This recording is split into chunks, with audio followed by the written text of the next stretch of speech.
दारू पिण्यासाठी 1000 रुपये दिले नाही म्हणून युवकाला शिवीगाळ, मारहाण करून त्याच्यावर कोयत्याने हल्ला केल्याची घटना कानेटिक चौकातील रवीश कॉलनीत घडली। शुभम राजेंद्र क्षीरसागर, वय 23, राहणार हंडी निमगाव तालुका नेवासा, हल्ली राहणार रवीश कॉलनी कानेटिक चौक असे मारहाण झालेल्या युवकाचे नाव आहे।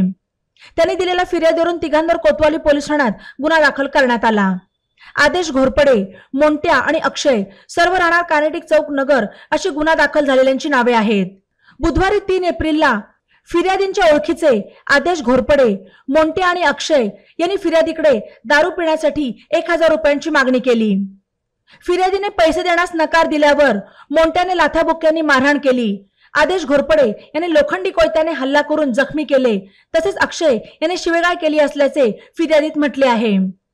जखमी फिर्यादी आणि त्याचा मित्र दत्ता कडूस यांनी कोतवाली पोलीस ठाण्यात येऊन घडलेला प्रकार पोलिसांना सांगितला। त्यानंतर पोलिसांनी तिघांवर गुन्हा दाखल केला। ई नवा मराठा यूट्यूब चॅनलला सबस्क्राईब करा आणि बेल आयकॉनवर प्रेस करा।